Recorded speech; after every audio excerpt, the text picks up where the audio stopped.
14 months ago, we were talking to this gentleman right here, and it was before a big event over in London as well called All In. And this man was just about to embark on, well, I'm not say a drastic change, but perhaps the change that he has been deserving of many, many years prior.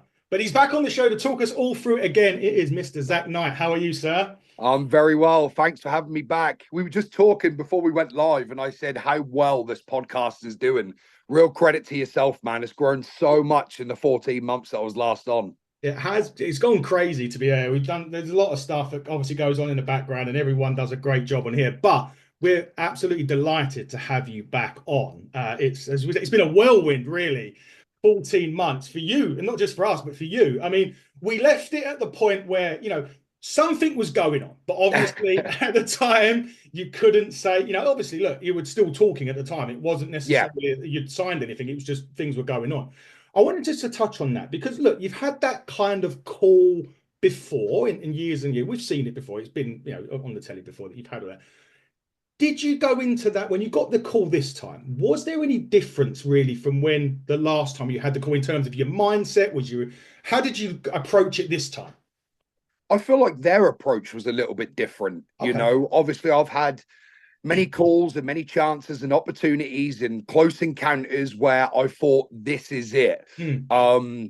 But when we last spoke, yeah, I couldn't tell you, but I'd actually signed a per appearance deal in the July, All right. ready for All In August. So that was the first run of the ladder just to get a per appearance deal so I can showcase. And really, that was my AEW tryout.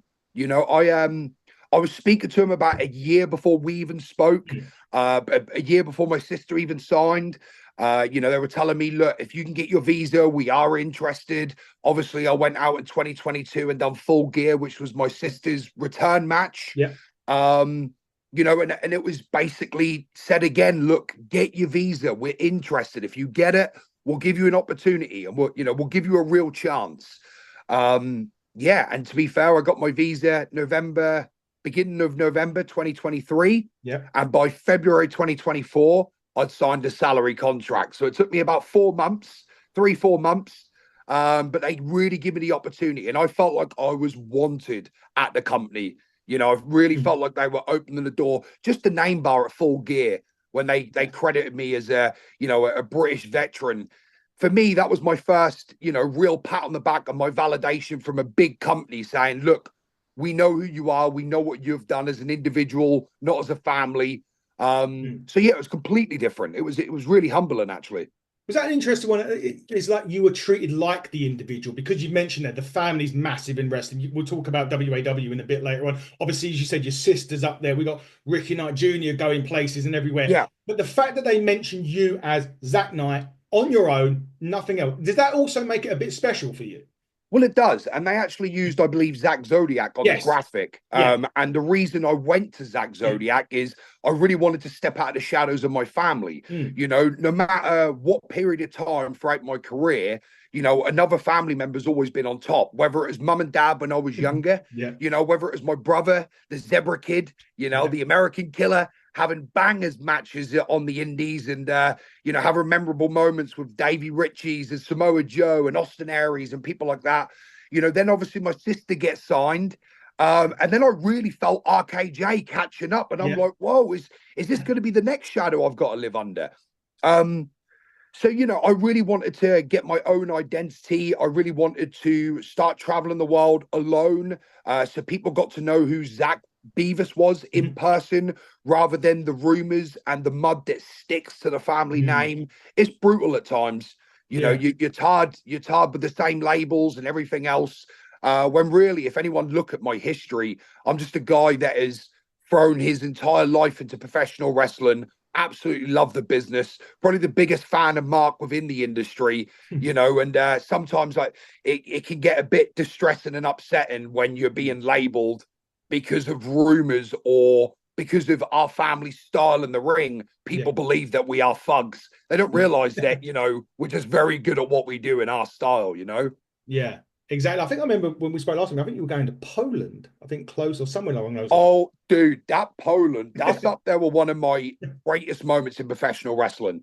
You know, I traveled the world Mm. and going to Poland, I remember getting on the flight thinking, who the is going to know Zach Zodiac in Poland? Like, who? You know, Yeah. I appreciate it. And God, I could tick this country off my list. And the fans were brilliant. The promoter was phenomenal. Honestly, so respectful, such a humble, professional outfit. It was really great to work for KPW. But getting to my point, that music played and the crowd was silent for the moment. Then my name bar went onto the screen and it was a very humbling ovation to the point where I actually went back, come back out, and I'm like, is this real? And they're like, yeah. And eventually they faded the music. And, you know, it's on YouTube. If someone just put Zach Zodiac KPW, Yeah. you could see me in the ring where my music's faded off, just taking it in, going, thank you. Like that was really humbling. And that was again some validation that what I was doing was working and I was being seen worldwide. Yeah, definitely so. Well, and obviously richly deserved as well from the times. No, I appreciate it. But going back to AEW, and we'll talk about AEW, they've had an incredible year. I mean, listen, every year, the fact that a wrestling company's still here after 6 years or so is very good anyway. Yes. But Yes. the trajectory that I don't know. I mean, even if you go back, I know WWE's been around 70 odd years, but the trajectory that it's been on is just kind of like, and now Yes. obviously the TV deal comes into play. Perhaps Ring of Honor coming back to TV. We don't know that. Yep. But does it even surprise you sometimes when you go to AEW and not only do you see these array of stars, but you've just seen how big the company's exploded, even in the short time that you've been there? You know, people obviously, first of all, it's fantastic, Yeah. for this company to coming up to 6 years old and making the history they have and breaking records and, TV deals and everything else is phenomenal. But, I feel like if people really got to know Tony Khan, they wouldn't be surprised. This man does not sleep. I'm being dead serious. This guy finished Dynamite or Collision. He's on the plane and he's going to his next job. He's a big fan of professional wrestling. So he wants to listen to the fans because he's a fan at heart. He put the matches that he believes fans want to see, and it's worked. Look how many dream matches we've had. Look at the attendances. Look at the people that are, wanting to sign with AEW now. At the beginning, it was like, oh, do we stay? Do we go? Now, everyone wants to be at AEW because that's where the best wrestle. We have the best roster in the world. And the pay-per-views, my goodness, they're on fire. Every pay-per-view, you're thinking, how are we going to top it? But the roster do. And, Tony's got to take his flowers for that as well. So, the reason it's so successful is because Tony is there and Tony's got a vision and he's well-driven. I believe in Tony. I really do. Wait for this next year. I don't know the ins and outs, In fact, I barely know anything. But what I do know is in Tony I trust, and I believe the man's got a plan, and the first 5 years worked. I cannot wait to see the next 5-year plan to come to life. Yeah, and anyone, look, it's the fact that there is a variety of wrestling out there, right? We went for years of having just one big promotion over there. Yeah. TNA tried, they dipped, they're now coming back. AEW are now there as well. And what I've liked a little bit, and it was never a criticism I had of AEW, it was always an observation that I would like some storylines to intertwine. But I've done a Dynamite review today, and those people that have seen it out there will know I loved it because you had this stuff with the Death Riders going on. And that was the big bit. And then you dip down into another match. And then Darby Allin was getting involved somewhere else, but it was to do with the Death Riders. So all the storylines were kind of intertwining. They're breaking off into areas as well. Add that to the wrestling, which has never been in question with AEW. It feels like a more complete product now. I agree. And I think what people have got to remember, I could be wrong on this, but this is my opinion. The company is 5 years old. Yeah. Yeah.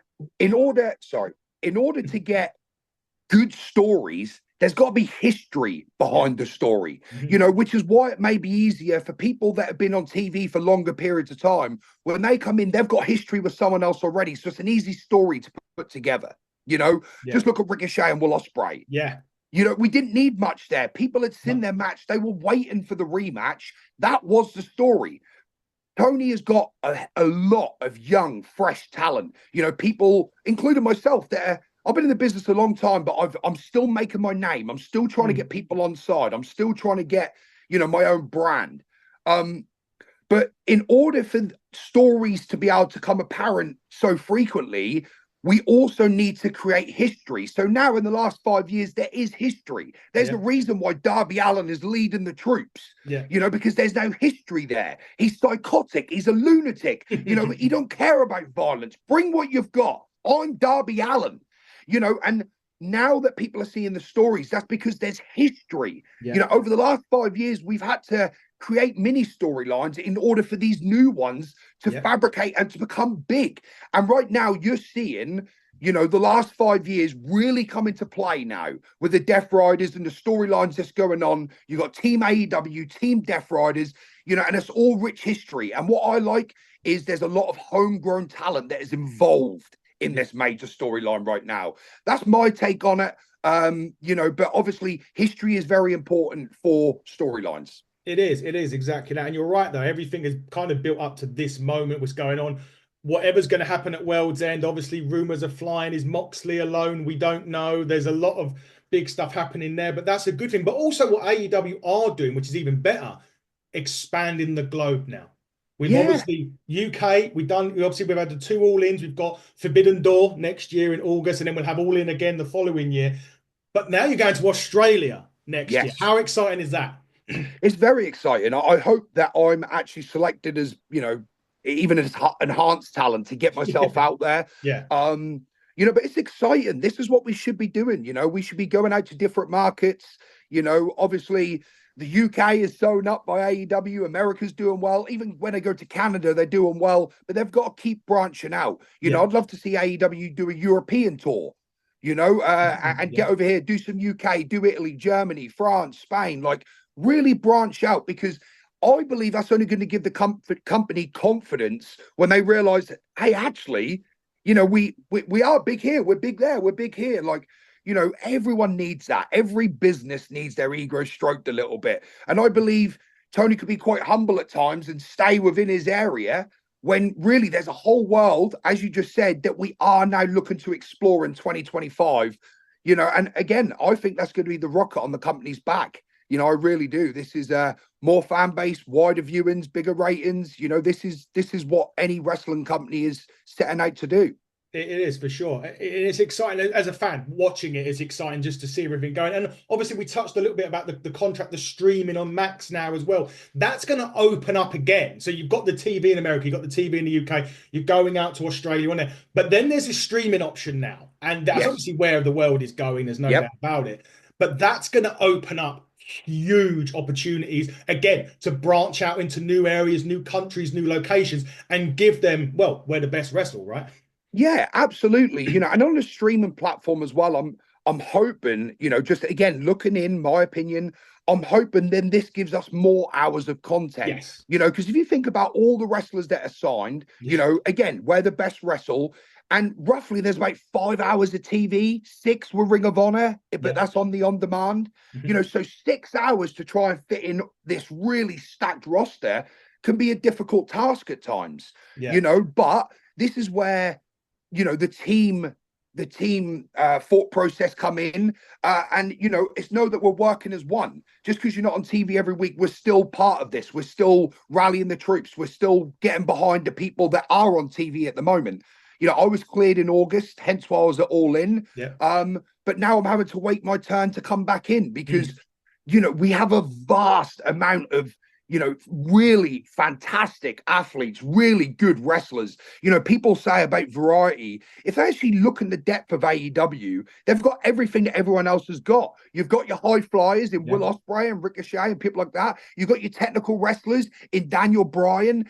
Zack Sabre Jr. comes in and has technical matches. You've got Nigel McGuinness. I know he's on comms, but that moment at Wembley will live with me forever. Then you look at people like John Moxley and Darby Allin, the Daredevils, the lads that, they thrive on pain. Then you've got your monsters, your Will Hobbs and, your Wardlow and people like that. And then you got Zak Knight, the crazy bare knuckle lunatic fighter that's just looking for a fight, Exactly that. Not forgetting the most recent signing, Bobby Lashley as well. Bobby Lashley, yeah, of course. I mean, amazing acquisition. I want to talk because the one thing I do like at the minute, one of the things that I've liked it since last year, since the inception, the Continental Classic for me. Yes, I needed to quickly touch on this before we get back to you. Brilliant. I love I mean, obviously it's a bit like the G1 in Japan, but it showcases the talent in AEW to an extreme level. And you get to see, like last year, like the Brody Kings. I know he did it this year, but you got to yeah, see him singly. And actually, you don't sometimes realize how good these guys are as a single because they're not in there. And I want absolutely. to make sure I'm going to start a petition. Tony, if you ever want to come on as well, I want to make sure you hear this. This man needs to be in the Continental next year. But it's a great concept and a great tournament. Look, we've all got to wait. Just because I've been in the business Yeah, 24 years, that doesn't give me a pass to go to the top. yeah, Just because my sister's there, that doesn't give me a pass. I'm working up that invisible ladder. yeah, I know what I have to do. I'm happy to wait my time. I've waited 20 years for a contract. What's another year or two to wait to get into one of these major tournaments? The Continental Classic is incredible. And it reminds me, I had a concept a long time ago. I would love to see a wrestling show that was set up like the English Premier League, yeah, right? yeah, So I would like 16 wrestlers. They yeah, all have to face each other twice, home and away advantage. yeah, Then you start getting to the back end of the season. You've got your top four. They'll all battle it out to become the world champion. He's the world champion for the year. Think of the excitement every single match, dude. Every match is going to mean something because if you're a Darby Allin fan and he's sat mid-table, but if he beats Brody, as you've just yeah, mentioned, this could take him to fifth, and then he's got to face the top guy the following week. And if he beat him, he goes into the playoffs. This is exciting. And this is kind of what the Continental Classic is yeah. in a way. So for me, it's good TV. It makes people interested in matches that sometimes, and this is no disrespect, but every show, there's always a match or two where people are like, I'm not too into that. But this gives every match a meaning, and I love it. I absolutely love it. And it's definitely something that I want to be a part of in the coming years. And they also need to bring out a women's one as well. Yeah, exactly. Yes. Because that division in AEW, to be fair, I do say NWA as well got a great women's division there, but AEW as well. I mean, I tell you, women's divisions everywhere are Yeah. just stacked with talent. No, they are. Obviously, Tony Storm returning yesterday as well on Dynamite for everybody was incredible as well at the same time. But let's get back to you. I want to talk to you and about your journey. So look, Peter Avalon, I believe, may have been one of your first matches on Ring of Honor. You've done this for so long, but was there still an element of trepidation, nerves, the first time you step out, knowing this is, I'm not saying maybe it was a kind of a trial thing for AEW. How was that mindset going into that first opportunity, so to speak? Well, firstly, I could not have picked anyone better. I had Peter in my first match, John Cruz in my second match.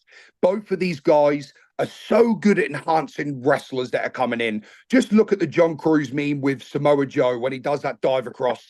This guy is one of the best wrestlers, in the world. And I wholeheartedly mean that. John, Peter, two of the real unsung heroes in professional wrestling. So I was extremely fortunate. So the build up to that, I didn't have a match for the first 8-9 weeks I was there, and I'm away from home that time as well. And I've got a wife and 3 kids. I could really feel like, I was struggling. I really needed a match to really pick my spirits up again. Not only that, I needed a match to show the roster why I'd been brought in, because everyone's saying it and they've got every right to say it. But, even a lot of them were like, well, is he here because of his sister or can this guy work? And being English and not having much in common and stuff like that, it was really difficult to find my feet and settle in. Don't get me wrong, great roster, welcome with open arms, but I had to find where I fit and which group and with who. But yeah, just before that match with Peter, I remember, talking to Saraya, talking to Kip. Then I took myself off and believe it or not, I don't know if I want to admit this, but I took myself off to a quiet area in the dark. And first of all, I actually had a bit of a tear. I'm sat there and I'm thinking, I've worked 20 years for this. 20 years. I have envisioned this moment every time I step into the ring. I've wanted this. Then the doubt set in. I don't know if I could do this. Am I good enough? You know, do my body look okay? You know, you really start getting them thoughts of, hang on a minute, am I over my head? And again, I always referred to this, but I just kept thinking back to Caden, you know, 2, 3 years ago when he said to me, Daddy, it's not if, it's when. You Yeah. know, that really stuck on me as a father. Just don't give up. He needs to see you succeed. And then all of that doubt become fuel and adrenaline and excitement and passion. And this was my chance to prove to people that I belong to be there. This was my blank canvas to do my art, to draw my picture and show them. And I was very happy with the match. I think it was about 7 minutes long. I showcased some real old school British, my striking ability, my flexibility, my agility. I showcased all of that. But the highlight was when I come back from that match and I had maybe 50%, 60% of the roster all stood in there, you know, the talent viewing area.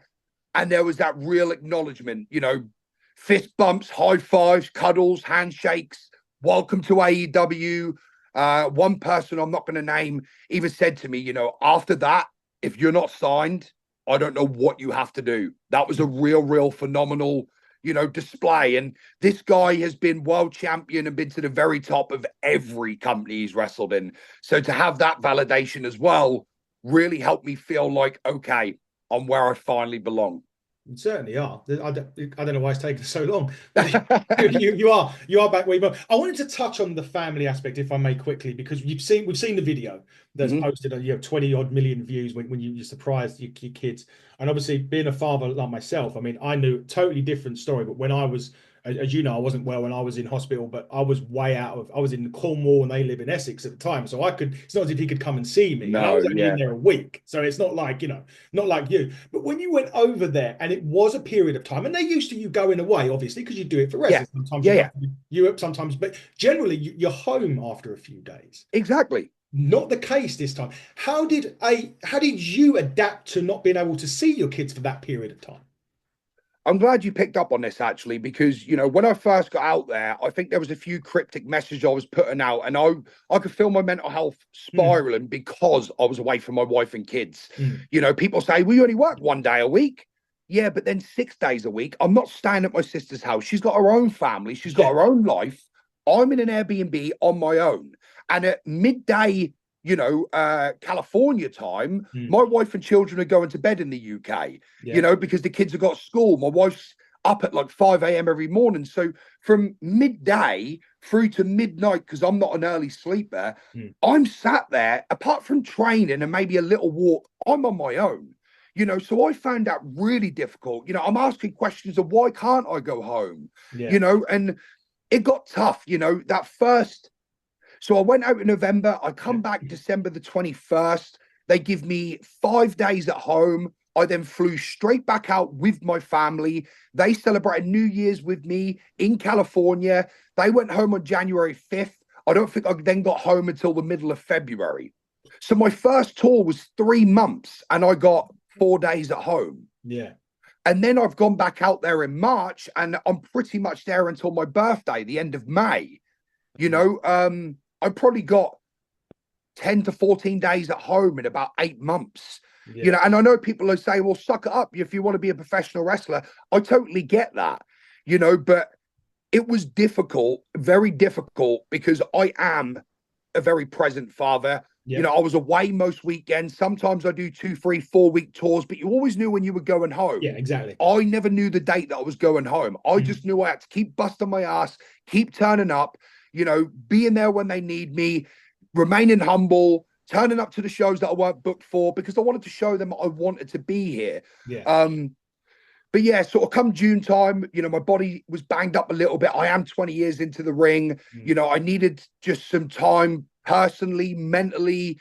I sort of said to AEW, I just need, 2, 3, 4 weeks at home with my wife and kids just so I can regroup and yeah. then I could come back out for another 6 months. I just need them cuddles. I need that.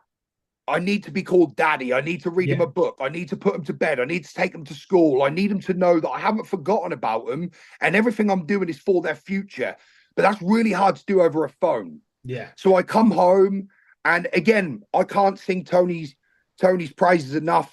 I was then given 6 weeks absence, through personal reasons. I took that. I started getting everything back in order. I was building bridges. My kids' mental health spiraled a little bit. They haven't seen their dad. And then I was cleared for All In, So I just wanted to put that out there to people because they're like, oh, we can't handle the grind. Jesus Christ, I've been grinding since I was in my mother's tummy, man. I've probably done hundreds of thousands, maybe millions of miles in my career. 4,000 matches I've had now. It's not about the grind. I'm willing to work, but I am a father and a husband, and they'll always be, my priority. And if I feel they're suffering, then everything needs to be put on hold for a second. Totally agree. And put it this way, it's easy for people to say you should suck it up. They're not in that situation. I mean, as I said before, it's totally different thing. It was hard enough for me when I'm in hospital for a week, not being able to see him. Phone calls can only go so far. It's not that cuddle, or it's not taking him to watch a football game like we do. No, it's that kind of interaction that you miss as a father, right? Yeah, absolutely. I didn't want them to get too familiar with dad not being there. Obviously we had every intention to try and move out to America. Funds ain't permitting that. I don't proclaim to be anything that I'm not. I've been an indie guy. The money I've earned is literally kept a roof over my kids' head, and they should have had full tummies and made sure their birthdays and Christmases are special. But Jesus, I ain't got nothing saved. There's no life savings or anything. I've been a guy that has grinded for 20 years. So getting to AEW, eventually maybe a move is on the cards, but we need to be able to afford that. And I need to remember I've got 3 kids when I move to America that I've got to support, and again, these are small factors I think people need to remember is, yes, I want it. And yes, I'm willing to sacrifice. And, if that means me flying in and out for shows or doing a 2-week tour, coming home for 7 days, whatever that entails, I'm willing to do that. I just want to make sure that my wife and kids are good as well, Yeah, definitely so. That is the major priority. Speaking of family, I think it'd be good now to turn to the family. The big show coming up this weekend, Carol's Carnage, WAW, at the Performance Center, not far from. It's about an hour and a half from me, I think, in Norfolk. You are.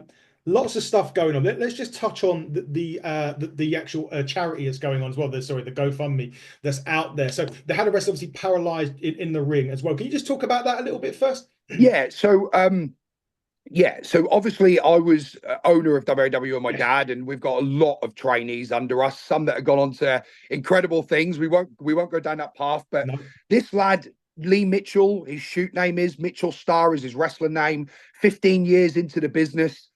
This last year, he has done wonders. He's been everywhere. And he was booked out for another company in Essex. And basically, someone's done a dive, and Lee has thrown himself underneath to make sure this guy's safe. And they've come down wrong. And basically, he was paralyzed from the neck down for 22 minutes. They got him into an ambulance. We're now 2 weeks on. Lee's got the movement in his legs. He's got movement in his hands up to his elbow. He can't lift his arms or anything like that. But he's shattered his C3 in his neck. That requires surgery. However, the inflammation on his spine right now, they've said it needs a minimum of 6 weeks bed rest, not moving, for that swelling to go down, so they could see whether he needs 2 surgeries or 4 surgeries in the long and short of it. They are optimistic that he'll walk again and that he'll have a quality of life.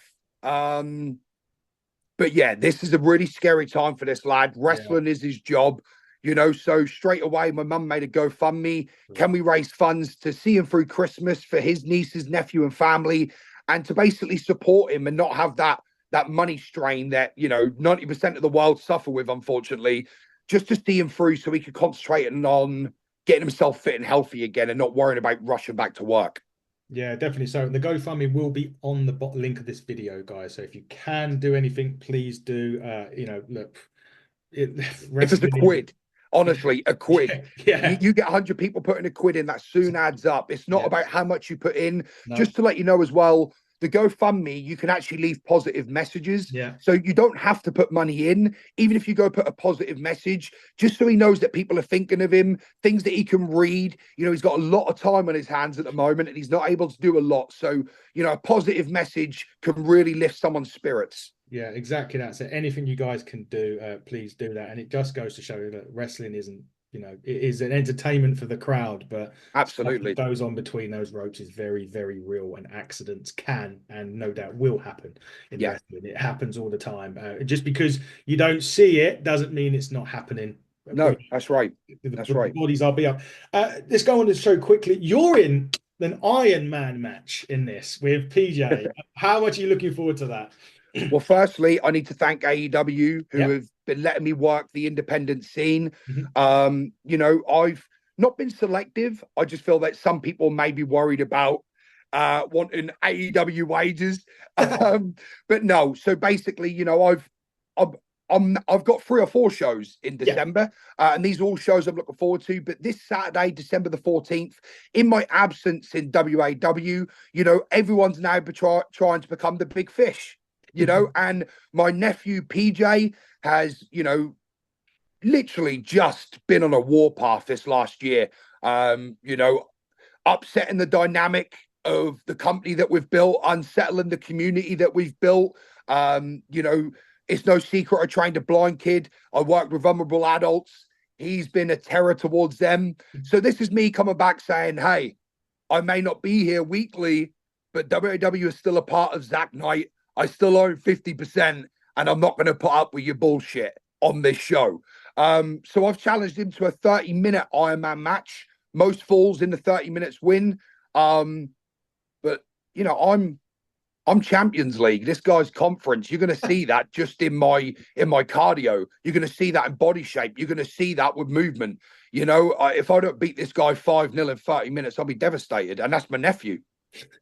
They always say there's a lot of big fish, but the shark is back. Yeah, absolutely. The bloody blue whale's back. You know, let's be having it.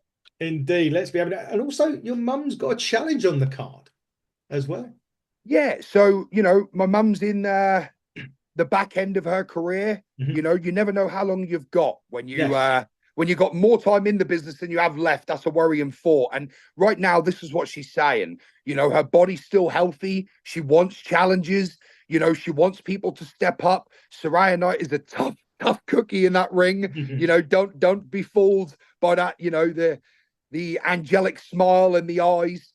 She's ruthless. And you know, that 500-pound challenge. This gives a chance to, you know, aspiring wrestlers, rookies, people that have fell short down the ladder recently, people are on a bit of a loss, you know, go in there and get a victory over Saraya Knight, and that definitely puts you back into the rankings of championships and everything. So 500-pound open challenge. She's been very successful with these at the moment, but I've got a good feeling that someone's going to step up and really give her a challenge this show. Well, I'm not going to accept it. Not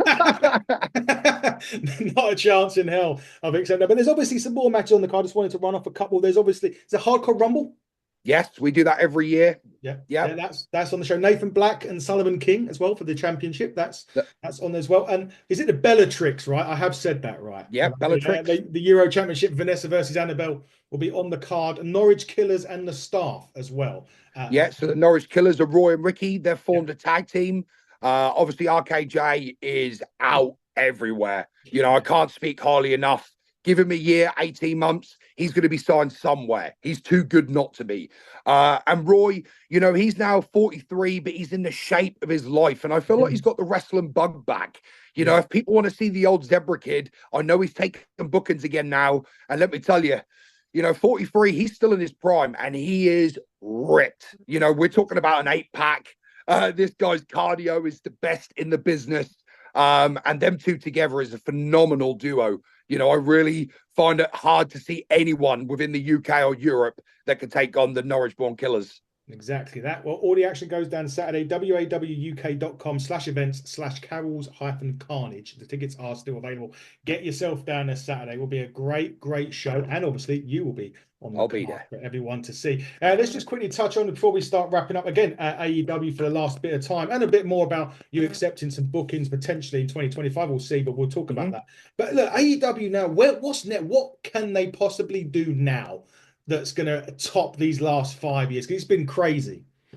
This is a question I'm sure that Tony and the team sit and, Mm. question all the time. How do we top this? But right now, I feel like, they're in the driver's seat. Just keep doing what you're doing. Mm. We've got, I know I keep saying this, but the roster we've got really is phenomenal. And there's still a lot of dream matches. There's still a lot of matches people haven't seen yet with that roster. So for me, it's don't change something that's working. This is working. We've got a TV deal, we've got a streaming deal. Chris Jericho's the Ring of Honor champion. That can only mean one thing. My fingers are crossed. I'd love nothing more than to see Ring of Honor back on TV. And I would love nothing more than to go back to Ring of Honor and start down there and work my way up so people can see, hey, this guy's been in the business, 20, nearly 25 years, and he's happy to start again. I just want to get my own merits. So, anything I'd say to AEW is just keep doing what you're doing. It's a winning formula, and you've got a lot of hungry people in the wings that are ready to come and give you the matches that, continue the 5-star matches that you're having weekly at the moment.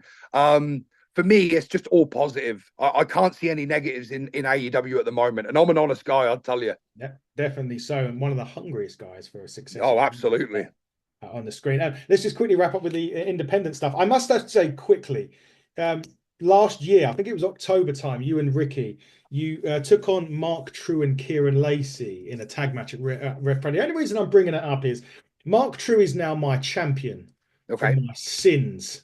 He's actually refusing to defend the championship coming up in February, I might add. And you know what, Zach, I don't know.